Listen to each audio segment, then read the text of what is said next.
Masato's Blue Sketch Dojo.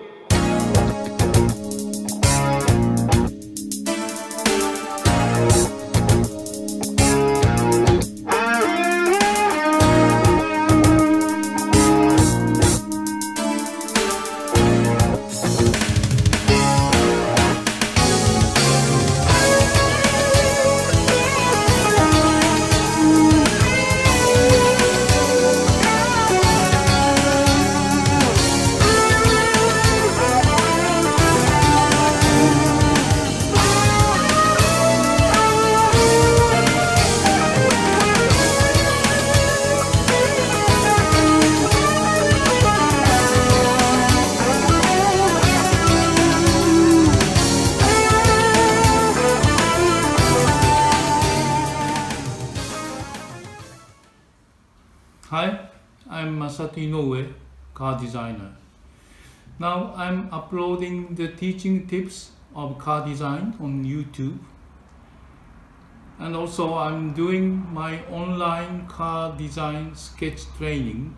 If you are interested, please check. So today I'd like to talk about the history of Bodyside. The biggest surface in car design is Bodyside. At here, designer always give a lot of effort to create new idea. I explain about this as a history of Bodyside, which is great footstep of great car designers. Okay? So, before going to the history, I'd like to talk about the two basic knowledge about the Bodyside and door section. The one is the thickness of the door. Whether you can show dynamic Bodyside or not will be decided how much you can have the thickness of the door section. Because the more thicker, the more you can make contrast of reflection and shading. But space efficiency of the car requires thinner door section. Also, thicker door section is hard to in and egress. So this is, you need to find a good balance of the function and looks, right? And the second point is the door hinge placement. In case of normal hinge door, the two door hinge placement have to be vertical for smooth movement of the door. To open and close smoothly, the vertical hinge center is required. If this is tilted, some door is very heavy to open and it automatically close. Those things happen. So it's supposed to be basically the really vertical. The fact also restricts basic surface of the door. If the distance is longer between hinge center and the door surface, it becomes kind of critical when door open. As you see in this photo, the actually door goes inside when open. And if the distance between hinge and door is too far, it comes so much inside, and it becomes quite difficult to make section around here. So, not to go too much deeper, the placement of the hinge and the section is closely related. And the door finally the door tends to be thinner. This is why super sports car often have a gullwing door or a scissors door, which is very costly, but it can make the door thicker. Okay, this is the first thing as a basic knowledge I want to talk. And the second thing is about the body side reflection. The location of horizon reflection change along with the inclination of the body side surface. Please look at this. Here is a horizon. There's a big contrast between the sun and the land, or could be a sea. And this light, big contrast, come to here and reflect to the human eye. Let's say this is you. You are standing about 10 meters away from the car, like this. And there's a inclination of the body side, and the horizon light will reflect at the body side and come to your eye at the same angle from the perpendicular line of the body side inclination. So the light comes to you with 5 to 10 degree, this way inclinated.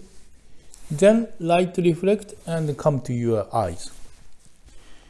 And so along with the shape of the body side, the highlight line position will change.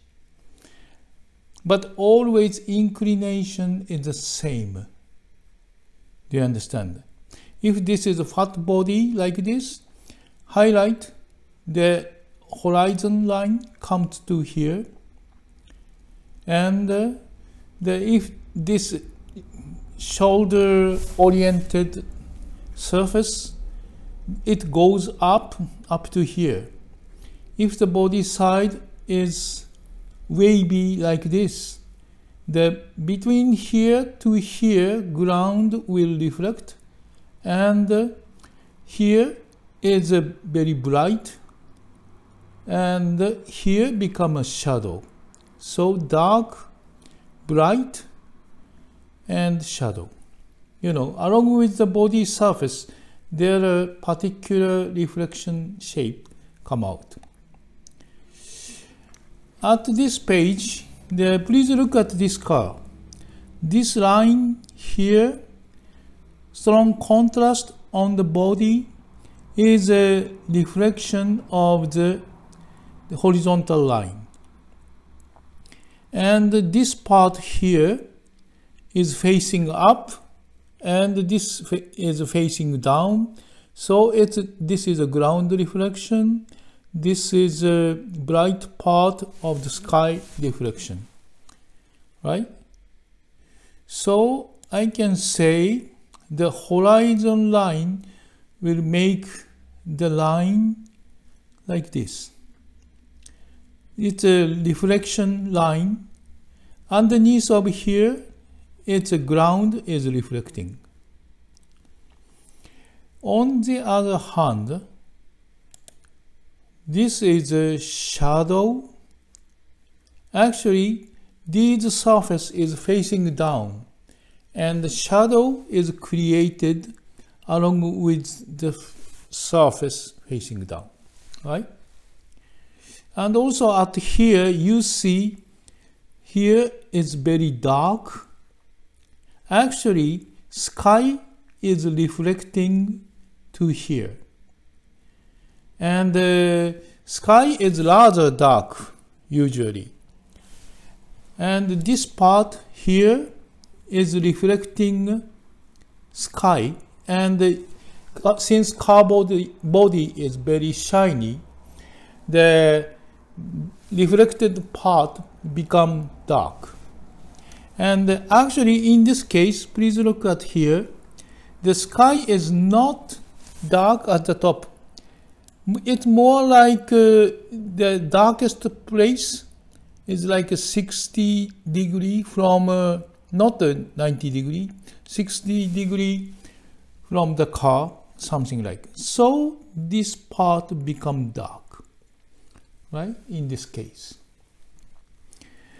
Okay, this is a kind of fundamental, and let's go to the history of the body side. First one is a Chistaria 2002 Berlinetta in 1947. And this Chistaria regarded as the first flush side, that means without side step, car designed by Pininfarina. And its simple beauty is outstanding.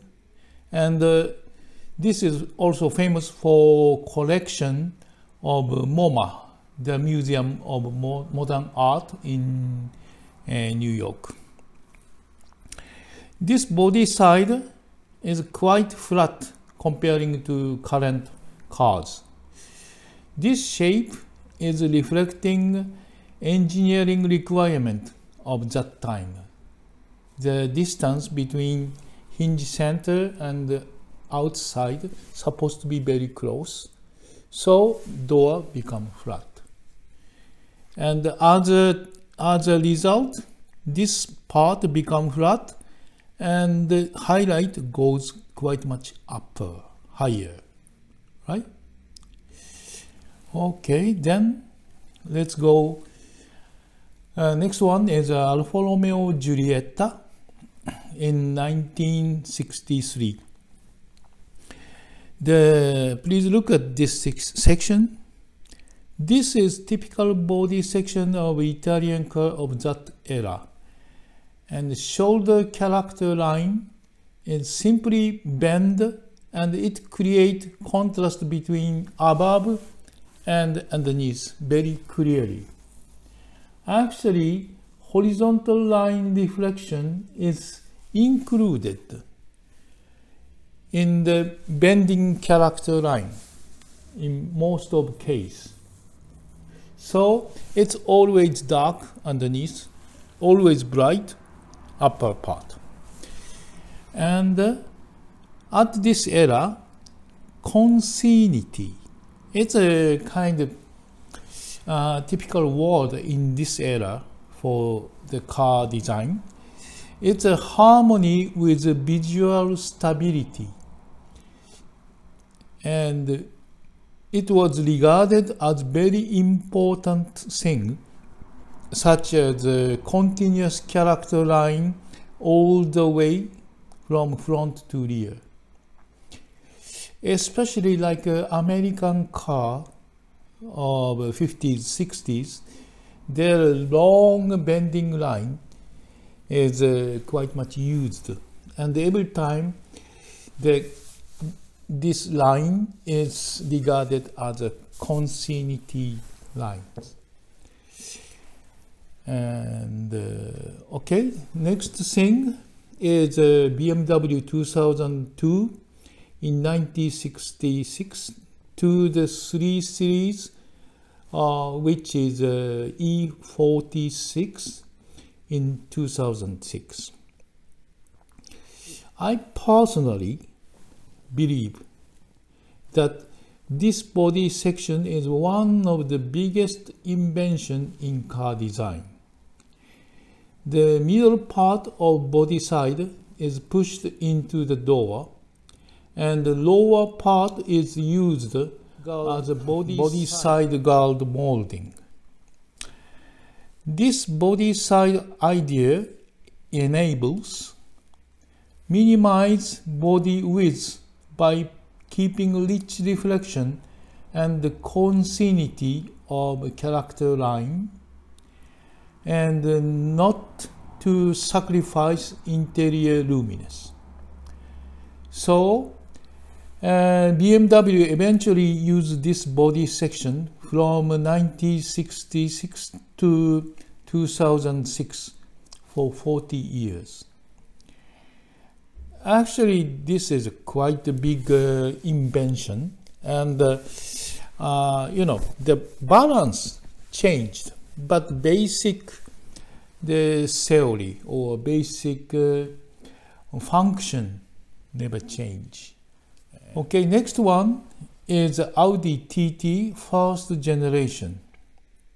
In 1998, the first generation Audi TT's bodyside is fairly simple, and its bold treatment of winding character line around front and rear wheel is quite geometric and cool, like a Bauhaus design. It's a kind of little bit cold and cool treatment. Yet it's quite round surface covering all upper side of the car and create quite emotional, warm feeling, such as only exotic car can have. This huge contrast in super simplicity made the Audi TT as one of the historic, memorable masterpiece. And next is Volvo V70. One of the epoch in the year 2000 was Volvo's this fresh idea. The center body section is quite shoulder oriented, and on the other hand, tire section is rather low volume. Low volume means more like low volume, high volume, low volume, right? And this section difference create arch-like distinctive reflection line. Please look at the photo. Now you see this is a line which is created because of the surface change and the rich side window plan view curve same time. Also, when you open the door, you must feel rich and robust feel from massive shoulder. Shoulder part is where you touch and where the door handle is. If this part is massive, you feel kind of a secure feeling or kind of robust feeling of the car.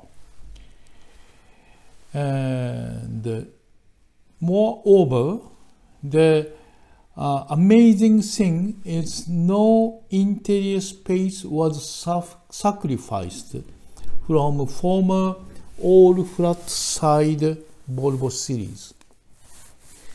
So this is a quite invention, I think. Okay, and next is a BMW 3 Series in 2005. It could be said that this is Chris Bangle shock. At the time, every unveil of a BMW model was so fresh and shocking, especially its use of a concave surface was so unique and distinctive. In case of body side, this 3 Series was so striking. Shoulder surface, which formerly regarded as most important, was concave. It was amazing. I wondered that how many car designers were released from the spell of self-restriction by this treatment. and they start using concave surface shape a lot after that, all over the world. And with this idea, BMW finished using traditional body side, which I explained, after 40 years. Right? Okay, then this is another case. It's a Nissan Note 2014. It is using a kind of difference of the top view difference, you know, front and rear top view difference. Recently, body side design idea is truly expanding. This Nissan Note is a good example. This body side consists of top view curve, different of shoulder part and sill part. Both front and rear tires are stick out to show stability by this structural uniqueness. Also, this consists of a difference of flat part and round part of lower body side section. Gradual change of section. This kind of structural idea, especially the pay attention to top view structure, is becoming more important recently. It's more having a freedom. Okay, and this is Mazda 3 in 2019. Probably most recent invention of a body side could be this adventurous trial by Mazda. It is fluid-like gradual surface change invented from their continuous efforts of Kodo design. This dynamic surface construction is also created by bold setting of top view difference between shoulder and sill part. And so the number one part section is like this, and the number 2 part section is like this. It's quite dramatically changing. This means this part is at rear, it's stick out, you know, comparing to here and here, and comparing to here and here, this part is sticking out. Then the top view is quite different, right? This dynamic surface construction is also created by bold setting of top view difference between shoulder and sill part. You know, now understanding of theory and bold expression seem truly key to make a distinctive body side. This is my conclusion today. And what I introduced here today is really just based on my experience. Okay, I'm doing exterior design for nearly 40 years. Through the experience, I introduce these today. So it's quite my personal choice. Probably along with the many designers, the epoch could be very different. So okay, so this is so much for today. And if you think my lesson was useful, please click good button or subscribe. And also your comment is very helpful for me, so please leave comments. What do you want to learn? Please leave comments, right? Okay, see you guys. Have a good luck.